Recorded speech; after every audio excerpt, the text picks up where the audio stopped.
السلام علیکم ورحمۃ اللہ وبرکاتہ۔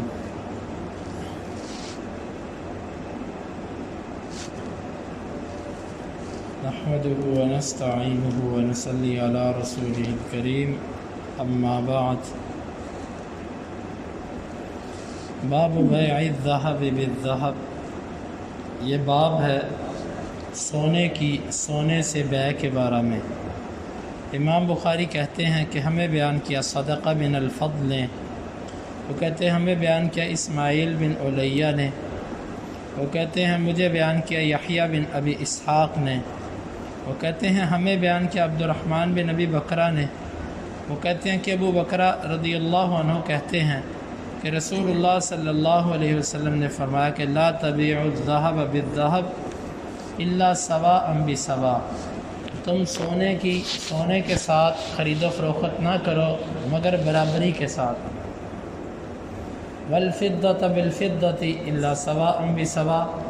اور چاندی کے ساتھ بیع نہ کرو مگر برابری کے ساتھ۔ وبیعوا الذهب بالفضة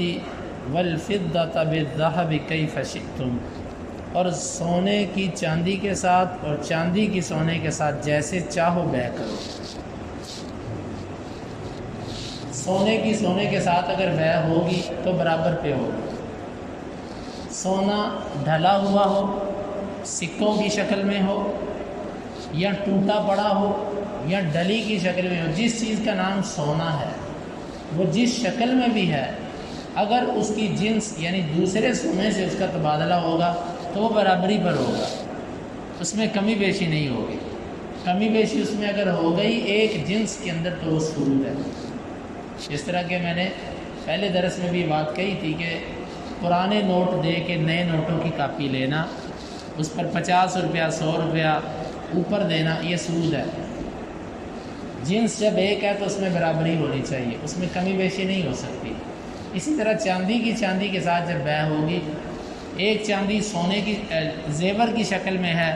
انگوٹھی کی شکل میں ہے، ایک چاندی جو ہے نا وہ ویسے عام جو ہے وہ ڈلی کی شکل میں پڑی ہوئی ہے۔ جب ان کا آپس میں تبادلہ ہوگا تو یہ نہیں کوئی کہے گا جی اس کے اوپر مزدوری لگی ہے، اس کو بنانے کی محنت آئی ہے، نہیں۔ جو جنس ایک ہے تو اس میں کوئی مزدوری نہیں دیکھی، نہ بیچو آپ کو مزدوری کا مسئلہ، آپ کسی اور کو بیچ لو، اس سے پیسے لے کر یہ خرید لو۔ جب جنس کا جنس سے تبادلہ ہوگا تو وہاں پر کسی قسم کی چیز کا فرق نہیں کیا جائے گا، برابر پہ رکھ کے بیع ہوگی۔ ہاں، سونے اور چاندی کی آپس میں بیع ہو جائے، جن سے الگ ہو گئی، سونا ایک الگ جنس ہے، چاندی ایک الگ جنس ہے۔ آپ نے فرمایا بیعوا کیف شئتم، جیسے چاہو بیع کرو۔ جیسے چاہو سے مراد کمی بیشی کر سکتے ہو۔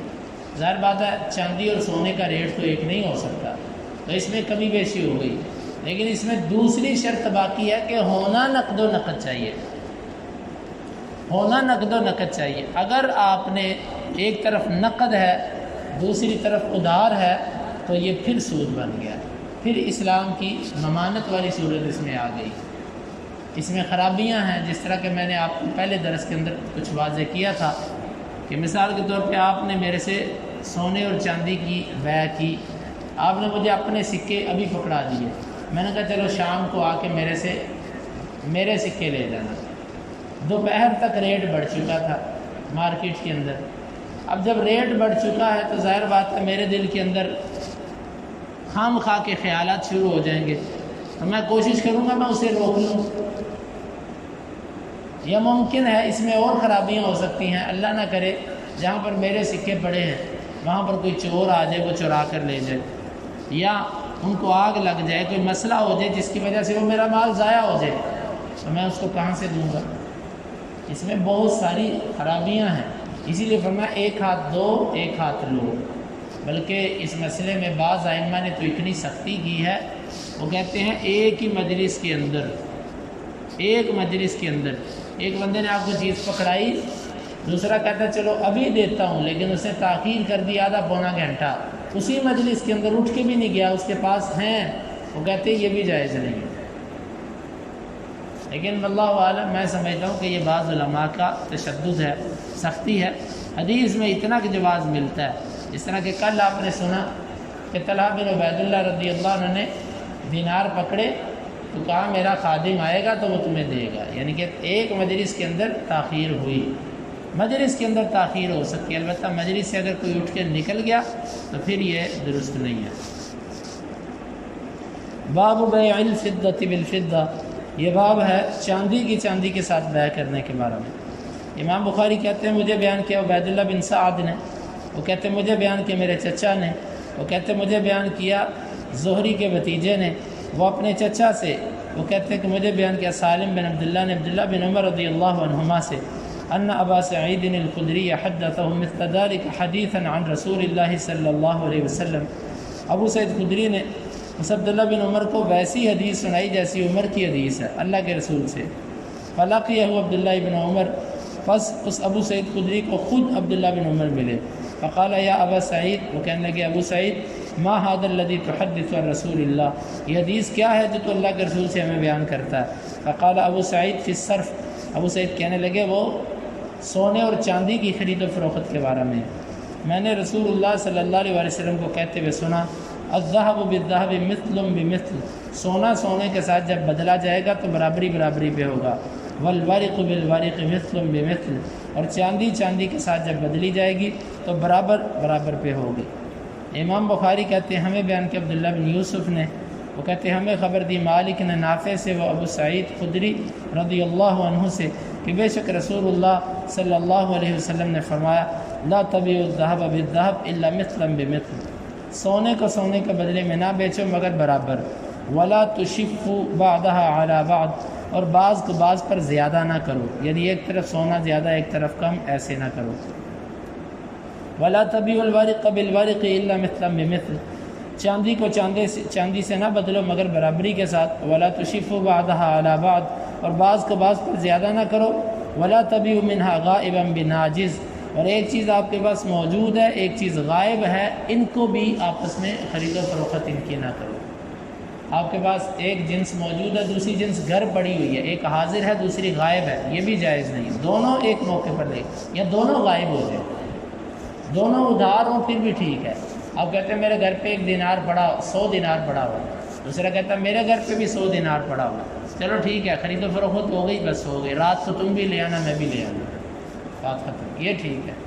لیکن یہ نہیں ہو سکتا ہے کہ میرے اب پکڑ لو اپنے مجھے رات کو پکڑاتے جانا، یہ نہیں ہو سکتا۔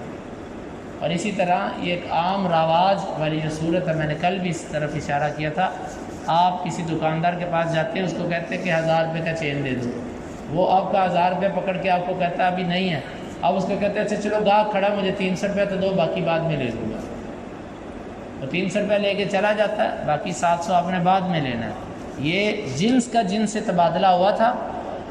یہ تبادلہ تھا، یہاں پر دو چیزیں شرط تھی، ایک برابری اور دوسرا نقد بنقد۔ آپ نے یہاں پر برابری تو شاید کر لی کہ چلو 1000 کے بدلے 1000، لیکن نقد نہیں ہوا، نقد نہ ہونے کی بنا پر یہ صورت ممنوع ہو گئی۔ اس کی متبادل میں نے بتایا تھا کہ آپ کسی سے یہ لے لیں، مثال کے طور پہ ادھار لے لیں کہ مجھے ادھار دو میں ابھی تھوڑی دیر تک تمہیں دے دیتا ہوں، یہ جائز ہے، لیکن جب آپ اپنے زیادہ پیسے اس کے پاس رکھوا کے کوئی چیز دیتے ہیں تو یہ درست نہیں ہے۔ البتہ یہ بھی ایک صورت الگ ہے کہ نبی صلی اللہ علیہ وسلم سے پوچھا گیا، ایک بندہ اونٹ خریدتا ہے، اس کا ریٹ طے ہوا دیناروں کے اندر، اونٹ خریدا ریٹ طے ہوا دینار کے اندر، لیکن جب پیسے لے کر گیا تو دینار نہیں لے کر گیا، سونے کے دینار نہیں چاندی کے درہم لے گیا۔ آپ سے پوچھا گیا کیا یہ جائز ہے؟ آپ نے فرمایا اگر اس دن کے ریٹ کے مطابق ہو تو جائز ہے، اگر اسی دن کے بھاؤ کے برابر وہ پیسے دے دے تو ٹھیک ہے۔ آج کی صورت میں آپ نے سودا کیا عالمی منڈی میں ڈالروں کے ساتھ، جب پیمنٹ کرنے کی باری آتی ہے تو آپ وہاں پر ادائیگی کرتے ہیں دینار کی شکل میں، ریال کی شکل میں، پاکستانی روپے کی شکل میں، جائز ہے، لیکن یہ روپے اتنے ہونے چاہیے جتنے کے ڈالر بنتے تھے، یا آپ نے روپے میں چیز خریدی اور ڈالروں میں ادائیگی کر لیں، یہ ٹھیک ہے۔ اور یہ بھی جائز ہے کہ آپ کوئی چیز ادھار لیتے ہیں، آپ اس کو کہتے ہیں پیسے میں تمہیں کل دے دوں گا، کیونکہ جنس بدل گئی ہے نا، جنس بدل گئی ہے، ٹھیک ہے، ادھار اور چیز ہوتی ہے، ادھار جائز ہے، لیکن جنس کے تبادلے کے اندر ایسا نہیں ہو سکتا۔ اس حدیث کی کچھ مزید وضاحت ہے، اس میں بعض صورتیں ہیں جو انشاءاللہ کل کے درس میں اللہ تعالیٰ سے دعا ہے کہ وہ ہمیں کتاب و سنت کو سمجھنے کی اور عمل کی توفیق عطا فرمائے۔ اللہم انفعنا بما علمتنا وعلمنا ما ينفعنا وزدنا علما وآخر دعوانا ان الحمد للہ رب العالمین۔ حدیث نمبر 2175، 76 اور 77، 3 احادیث۔